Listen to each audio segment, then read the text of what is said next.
Ushat kështë në një për preqin ndryshe me ndonë. Jo, një pjesë i me ndonë një loj me ty. E me ndonë ndryshe, po do me thënë, ajo ku ndahe mu, s'po them ku bashkohe me preqin. Jo, bashkohesh në shumë tjera, po. Unë me preqin është pyetja. Kush po ushtron sot dhunë në Shqipëri? Do me thënë, po ushtron dhunë Edi Rama dhe banda e tij që zdorëzojnë Ballukun, që nuk e lejojnë sipas ligjit interpelanca, që nuk lejojnë komisione hetimore, që përdosin opozitën, apo po ushtrojnë dhunë disa njerëz të cilët pasi bëjnë një manifestim që s'ka asnjë impakt, hedhin dhe afishe zare dhe molotov. Dhunë, është pyetje që s'ka nevojë për... O, Bushat, s'ka nevojë... Ngrieshin dhe ambasadorët. O, Bushat, s'ka nevojë për përgjigje kjo. Dënojnë protestat të dhunshme, nga që din...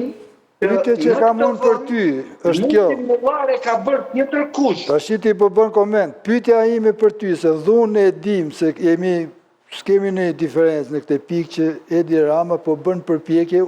Ti ke pas dhe mendimin që ka kap Spakun, ka dështuar ajo Spakut, ke pas shumë mendime të tjera që kanë dështuar, vazhdon ta ketë, mbaje. Pra, edhe se kush lufton me mjetet e veta kundër qëndrimeve që mban Edi Rama ndaj drejtësisë, dikush me shkrime, dikush me informativ, edhe me protesta, por dhunës, me këtë dhunë nuk jep kjo nuk ka sens kjo në demokraci. Unë flasë nisur nga disa standarde e principe se jemi në regjim demokratik. Ti thu ti vend flakën Tiranës. Në më thënë, unë jam kundër kësaj. E para punës pret... Për Belinda Ballukun thu ti, të digje Tirana, e kupton apo jo? Belinda Balluku nuk mund të ndrohet. Edhe Edi Rama s'do mund të mbajet, ta dish nga unë. Sepse s'ka mundësi. E pare punës,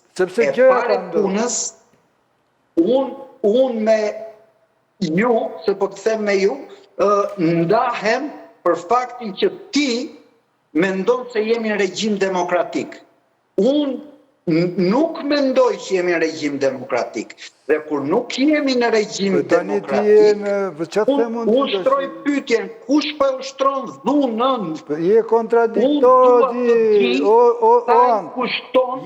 sa i kushton qytetarëve shqiptar, qarteri e Tiranës, opozita do të bëj komisión, nuk ja japi, dhe kjo është dhunë e pastër, dhunë për të vjedhur çdo ditë. Andi, e thash edhe pak më parë që me ekstremizmi nuk debatohet, po unë mendoj që ti ke edhe një sens pak ndryshe, sepse je i lexuar Spaku dhe po debatoj, se më thënë drejtën, kur dëgjoj një njeri që thot nga këto që thuti nga herë, si kjo e zjarrit, mi vu flakën Tiranës, unë e le, nuk kam debat. S'kam. Dhe më thënë, Piro, nuk kam. Por, me ekstremizmin nuk debatohet, si që nuk debatohet as me kolaboracionizmin. Ti tani je kontradiktor në sjam. Kolaboracionizmi me krimin, nga njerë, është shumë kriminal se ekstremizm. Je kontradiktor kur thua që Shqipëria është regjim, si ave emrin ti, totalitar, si dushti, ti s'do kishe vend kërkun, ti herë të kundërshton shembulli jot. Ti thu që të duash, ku të duash, në çdo studio ku don, pra ke një shembull si që ka dhe shumë si ti, ka plus si ti dhe bile tani, është në kauzë është kesh një gjë të re për të thënë, jo të mos kesh ku ta thush. Kush është i Zoti me thënë një gjë që ndikon, po kështu që dalësh dhe me thënë këtu, gjithkush thot çat doj. Pa është ha diskutim të madh kjo, dhe me thënë, për kufizimi i regjimit, ha diskutim shumë të madh. Nuk mund t'i biesh me spat, duke kundërshtu vetveten. Kaq po të them. Të ynë të tjerët që ka... Atere ti më thuaj që ne jetojmë demokraci. Jo, ne jemi demokraci me shumë probleme, ka korupcion sistem, për cilin Shqipëria ka ngritur institucionin e akuzës që se ka pas kur, opozita duhet bëjë përpjekje të shumohet që të vijnë pushtet. Po nëse opozita do të rrihen atë sektarizmin e vet, pastaj unë këtu ndam plotësisht prapë me ty se një opozit sektare që mbyllet brenda një grupi të ngushtë nuk vjen pushtet.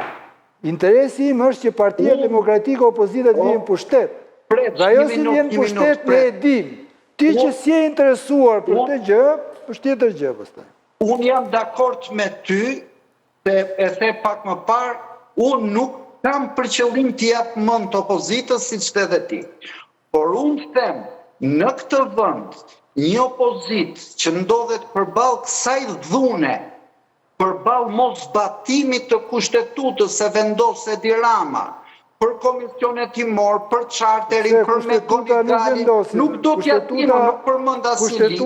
Rruga e vetme që i ngelet është rruga jashtë institucionale. Vokshi, ti futim po Bushat.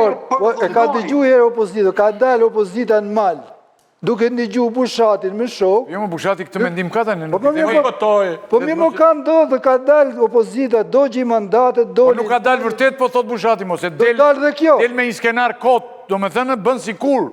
Është ideja. Mirë, më atë thash dhe unë. Edhe unë këtë po them që bën sikur. Atje pëm pyetjen, atë dalë kjo në parlament, unë po të ashtroj me kundër pyetje. Atë rrit në një parlament ku e dhunojnë ditë pas dite, ku nuk i japim drejtën për interpelanca, ku nuk i japim drejtën kushtetuese për komisione hetimore, ku nuk pyetet për asnjë gjë.